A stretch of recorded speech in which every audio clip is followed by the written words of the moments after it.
Hi there, Darren from SimNation. Just want to do a quick recap video for SimNation, which is our Draft Day Sports College Football 2023 League.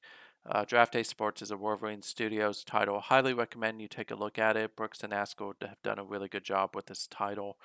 And whether you're playing single player or in an online league, it's a fun title to play. If you do want to play an online league, we have a lot of good teams open here at SimNation. But let's dive just right into it. The top 25's changed a little bit. Maryland is still at number one. Miami, I think, moved up to number two. Louisiana Monroe's number three. Uh, Miami is, of course, coached by Gary. Scalto coaches number three, Louisiana Monroe. Number four is stewarding UCLA. He has three teams in the top 25. Michigan at number 11 and Western Michigan at number 23 are both his teams as well. You have Florida at number 5. That's SOA. Just Sample and his Florida State Seminoles are at number 6. Um, you have Shark with Georgia at number 8. Washington State is one of my teams. Ohio State is DP at number 10. Um, they survived a skill this week with Appalachian State, which the next team knows a lot about that, which is Michigan, which is, of course, Stewart. Frankie comes in at number 13. At number 16 is the other powerhouse in the Big 12, number 16, Oklahoma Sooners, which is coached by Steve. Cable dropped a little bit in the rankings at number 17 with Central Florida after they were upset, I think by North Carolina, if I remember correctly. Joe Durman dropped a little bit with number 22 with Wisconsin. They were also upset this week. And then I already mentioned Western Michigan, and Kevin comes in at number 24. So what happened this week? There were a couple upsets, as I mentioned, but there were also a couple teams that underperformed in week one and some teams that overperformed. Um, the first game was Florida versus James Madison. This is SOA versus SOA, and I got to remember to fix that.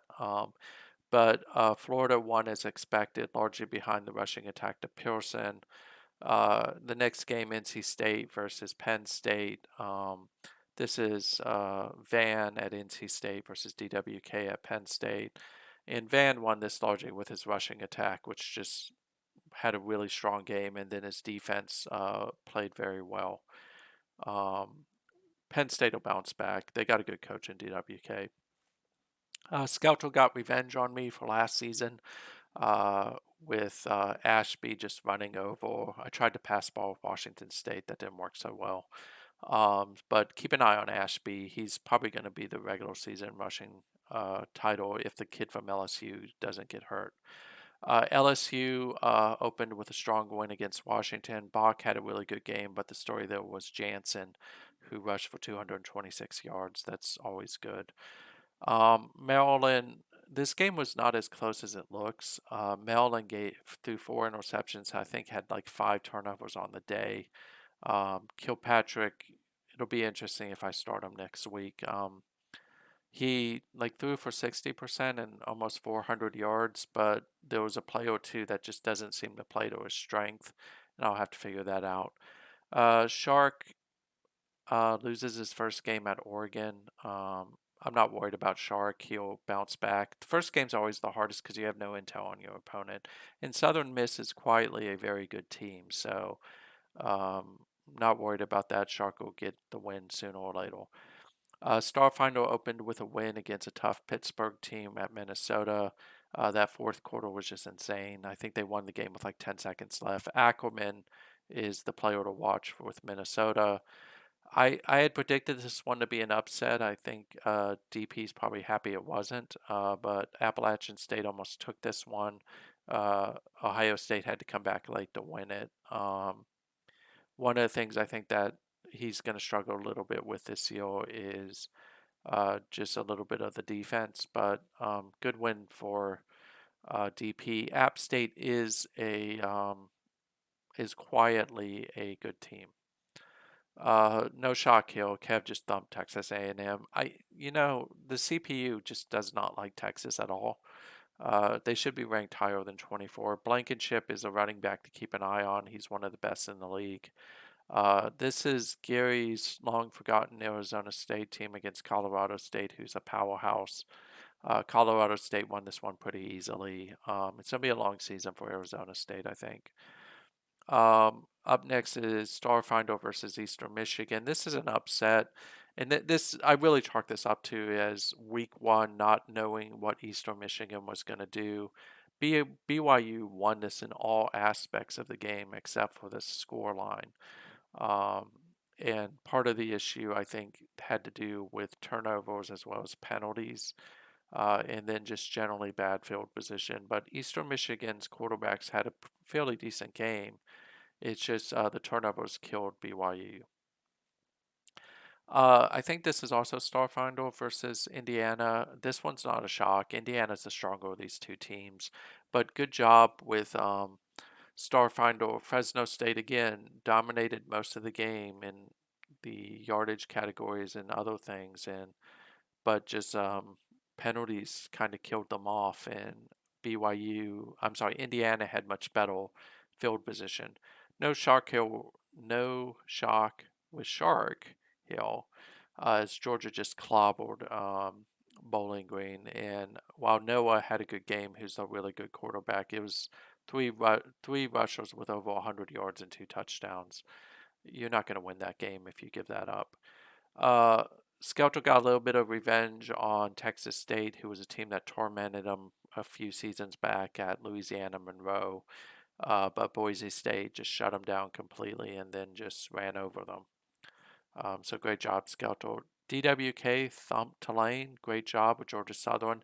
This is a team to watch in the Sun Belt. I could see them rising up high enough by the end of the season to actually make the playoffs. So great job. Starkey's a guy to keep an eye on there. Florida State, we expected a Garcia to be like the player of the game here, but Asa Garcia got hurt, so um, Jeremy Garcia, the running back, took over and helped guide them to the win. Hopefully Asa can get back soon, otherwise they're in pretty capable hands with Robert Major. But Asa's just showing some injury issues that could actually derail him from being a top pick in the WWPF in a season or two. But again, solid win against a solid Marshall squad. Iowa State, this is Shark versus East Carolina. East Carolina every year tries to trip up Shark. This year he managed to get past them. So really solid game. Good start for Iowa State as they look to compete in the Big 12. Speaking of the Big 12, Oklahoma State, McDougal just had a really, really solid game. I don't think Crutchwell had a good game, who's the star quarterback for Oklahoma State. But when you have these two running for over 100 yards, you're probably going to win that game. So Oklahoma State's off to a solid start, but they're still going to have to fix the quarterback issues, though. LaFleur in Michigan easily handled South Florida. This game really wasn't going to be a contest. Stewart did a good job in game planning that. His other team, UCLA, easily thumped Rutgers. Again, O'Malley was the top-rated quarterback in last year's recruiting class. Harper has just been a really dominant running back for UCLA. This is a team that I kind of like to win the Pac-12 and compete for the national title this year. Um, Probably much more so than Michigan. Bama got a close win against Ohio, but it's a win is a win, especially in your first game in the league. So congrats, Bama. Uh, I will say that the Virginia Tech quarterback was one of the major reasons why they won. McIntosh threw for 333 yards, three touchdowns. Um, and it doesn't matter how you win, it's whether you win. Florida Atlantic, trying to remember who this one is. I think this is JP, if I remember correctly. I could be wrong on that. But Georgia Tech's a solid squad, so there's no harm in losing to them. They are one of the better squads in the ACC. And of course, Bios threw for over 400 yards. So he's a guy you probably should keep an eye on from an ACC perspective. Gary easily handled Connecticut. Game probably wasn't as close as it should have been. There was some problems with turnovers and penalties, but overall, Guerrera and Culp had a good game and helped guide Gary to another win. Udo thumped Georgia State, so Udo's at Tennessee. Tennessee used its rushing game to maximum effect. Easterling and Dietz each had over 100 yards, almost 150. A little bit of a shock here with Cable losing to North Carolina. North Carolina is a good squad, so I want to be careful with that. But I definitely would have expected Cable to win this one. At face value, it's hard to see why they lost. Other than they just didn't gain as many yards, but it's not like they were turning the ball over a lot. I don't think the rushing game quite worked the way they wanted to, and Ramos didn't have as good of a passing game as he probably needed to have in order for them to win. No shock here with Frankie beating Starfinder with Iowa. Only shock here is Iowa only attempted 5 passes, didn't complete one, but then they had 3 people run for 100 yards and another one very close to hitting the 100-yard mark. When that happens, that team's largely going to win. My project, Texas Tech, opened with a strong win against Wyoming. Wyoming is not that good, so I need to take this with a grain of salt, but Hargrave had a really good game. Grove, sorry. And Texas Tech has big hopes for him. Joe Dorman lost a very close one against North Texas in his first game in the league. His passing game was spot on with 418 yards, but North Texas just managed to do enough with turnovers, mostly fumbles, to be able to turn this one around and win it, even though Joe made it very close. This is Van with his other team. So Kansas opened with a big win against Southern Methodist. So great job, Van. He's competing in the Big 12, so you got to get those wins in early because once you get into conference play, it's going to be brutal. But really strong passing game from Lee, and then a really good running game from Kreidel. And then, of course, Van's other team, Oregon State, lost a close one to Oklahoma. Speaks well of Oregon State that they played them so close because there was a huge talent differential between these two teams.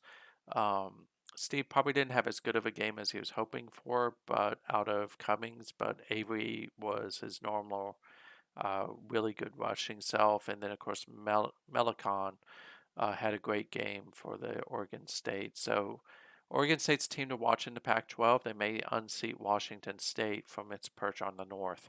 Oklahoma, Steve will bounce back from this. I'm pretty confident.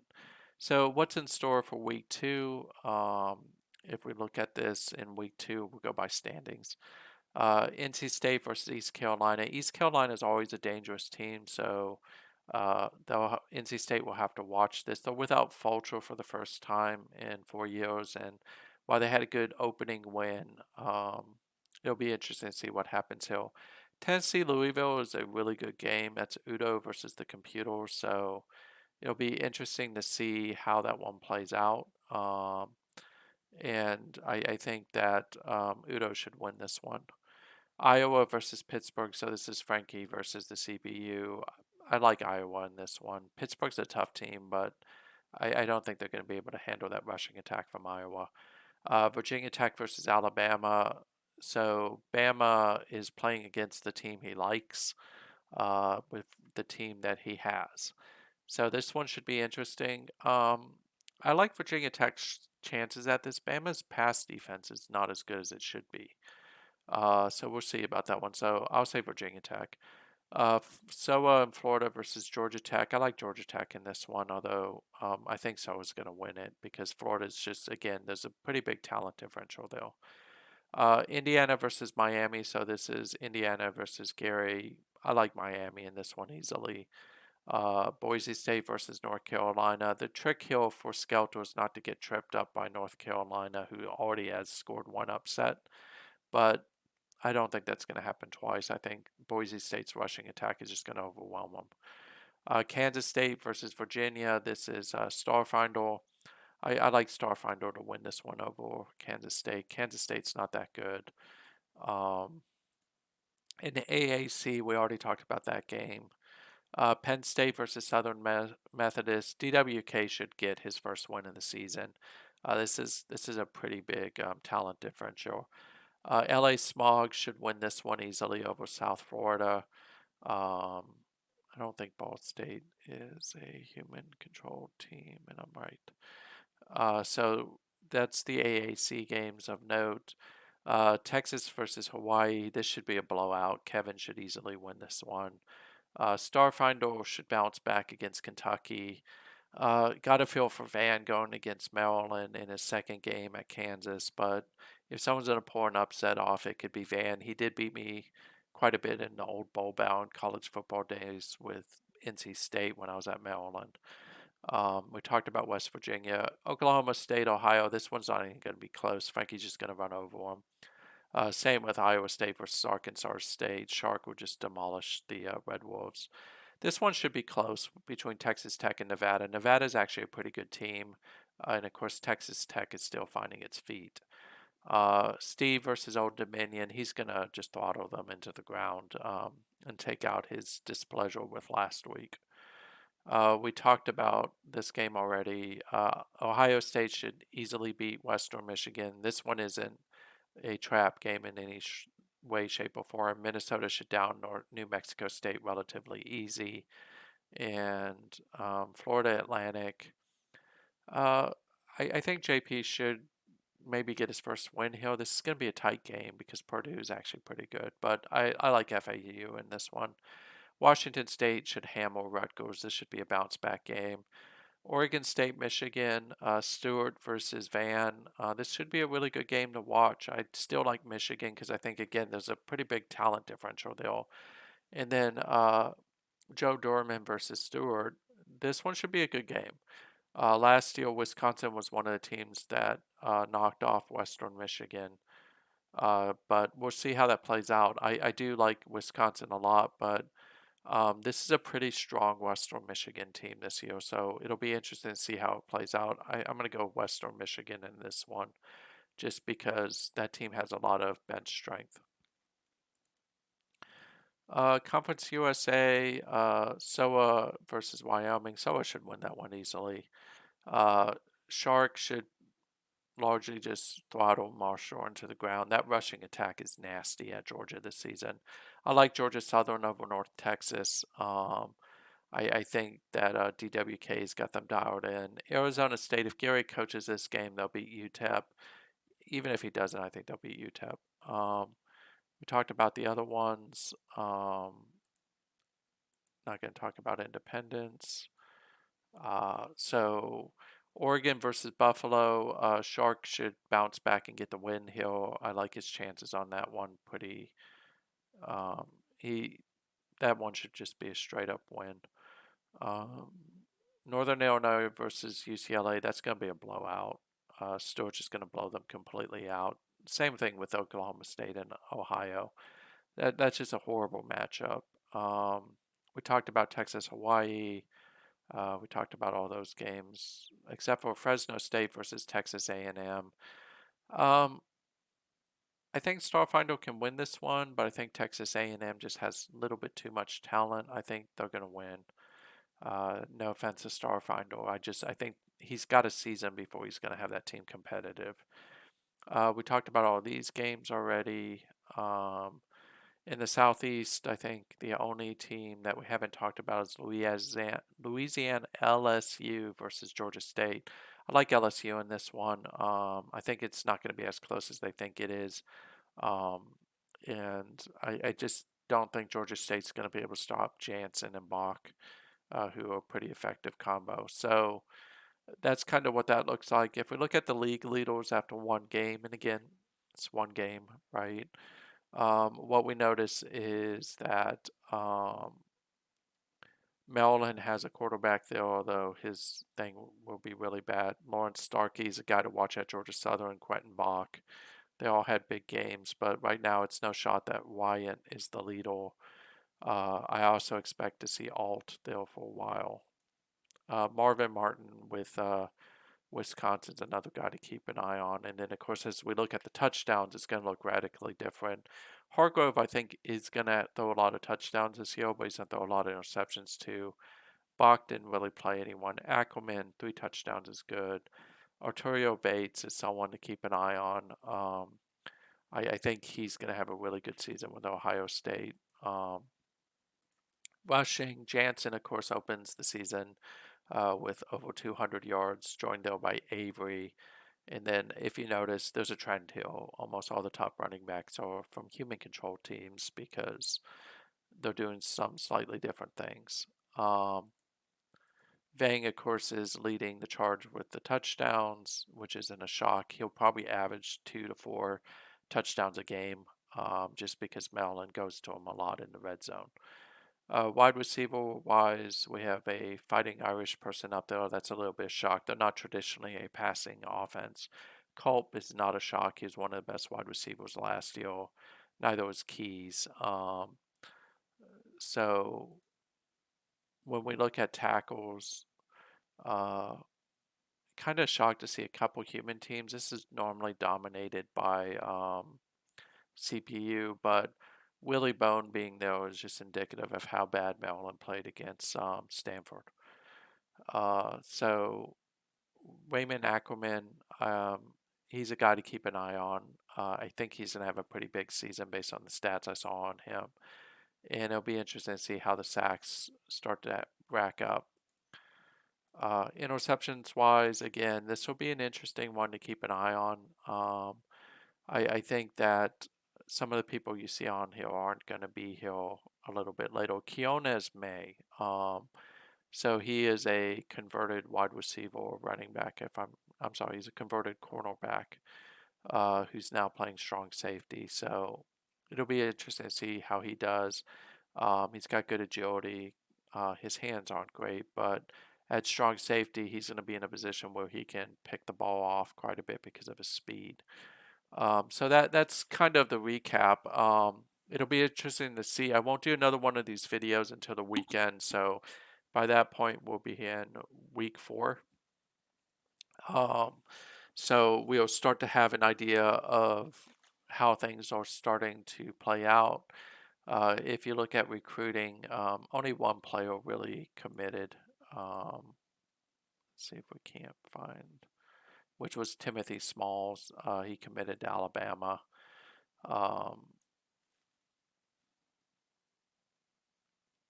I'm not high on Smalls, just so everyone knows, but I do think that he will uh, be fairly decent for Alabama. I think his speed's probably like a 60 or 70. But for a 5-star, I'm struggling. I'm not very high on this recruiting class based on what I saw after week 1 with what I got returned. There are some really good players in here, but the 5-star community just does not. It looks shaky. Uh, so I would just take that with a grain of salt. Just because someone's a 5-star doesn't mean that they're necessarily all that good. The 4-stars are pretty good. There are a couple really good 3-stars. I've already identified what I think maybe 1 or 2 good 1-stars. But recruiting wise, Alabama got the first blood of the season with a pretty big rankings wise get. And at 6'3", 243, he's good. Shark probably is not happy that Alabama is now coming into Georgia to start grabbing people.